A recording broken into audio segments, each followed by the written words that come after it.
On August 13, 1918, Opha Mae Johnson became the first of 305 women to enlist in the United States Marine Corps Women's Reserve, proving that women can do and be just about anything. Taking over clerical duties in the U.S. while the men went overseas, these first female Marines were unofficially called Marinettes. Although first formed during World War I, the Women's Reserve was again mobilized during World War II and only became a permanent part of the Marine Corps in 1948. The first female lieutenant general, 3-star rank in the U.S. military, was a Marine, Carol Mutter. Today, women comprise about 6.2% of total personnel strength of the Marines. Of the approximately 194,000 Marines currently on active duty, about 12,000 are women. Of the 40,000 reservist Marines, 2,400 are women.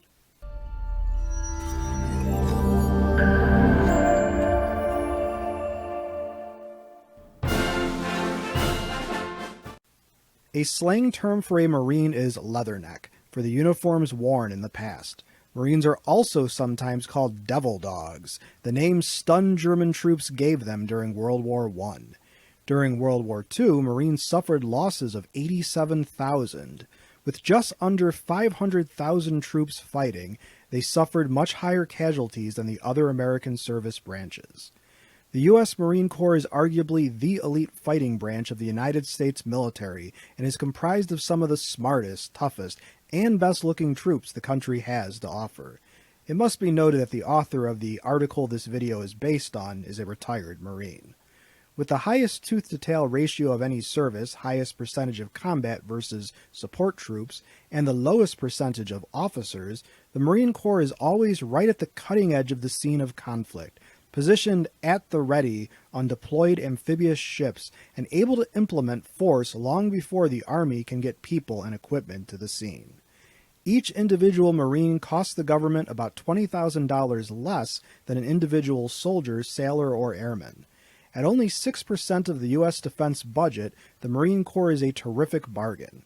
Marines are in better shape, too, with a 3-mile run as a mandatory part of their physical fitness test, whereas the Army only requires a 2-mile run.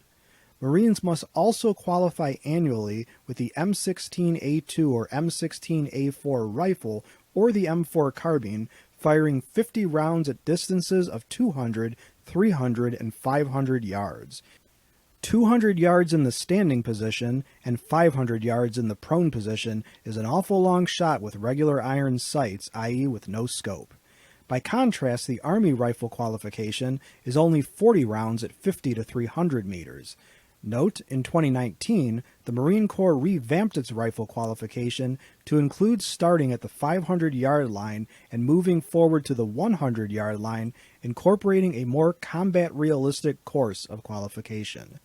The stationary known distance course is still used as well, maintaining the high degree of marksmanship the USMC is known for. All the medical personnel serving with the Marines, including doctors, nurses, and corpsmen, belong to the Navy, as do the chaplains.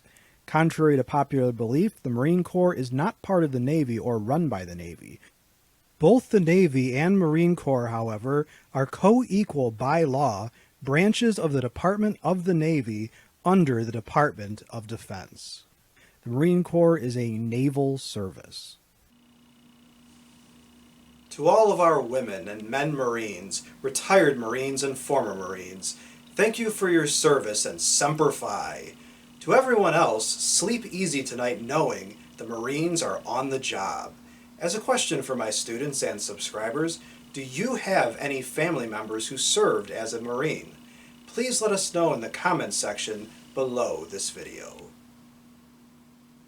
Here are some possible answers to this question.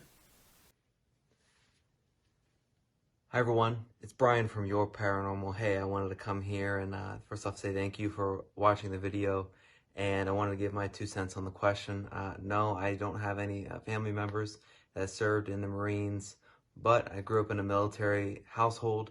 My father was in the Army for 20 years, and my grandfather served in the Navy, which, I mean, it kind of rules out Marines and Space Force here, but nonetheless, I have a great amount of respect for the military. Growing up, it was always yes, sir, yes, ma'am.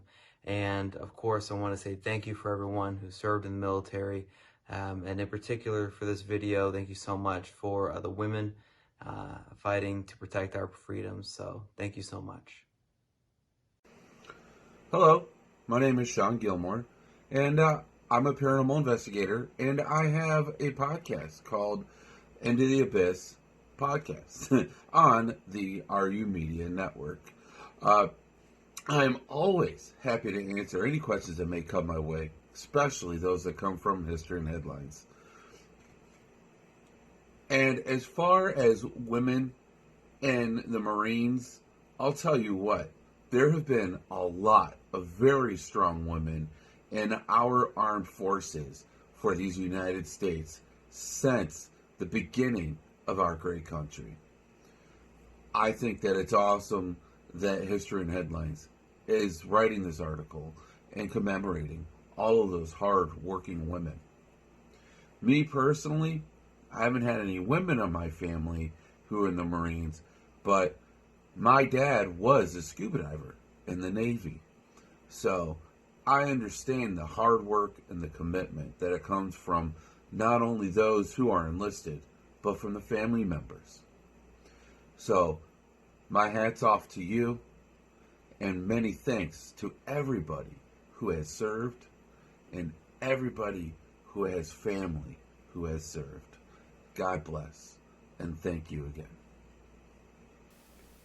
If you liked this video and would like to receive notification of new videos, please feel welcome to subscribe to History and Headlines and become one of our patrons. Your viewership is much appreciated. I also encourage you to check out Brian's channel on YouTube called Your Paranormal, as well as Sean's Facebook page for his Into the Abyss podcast.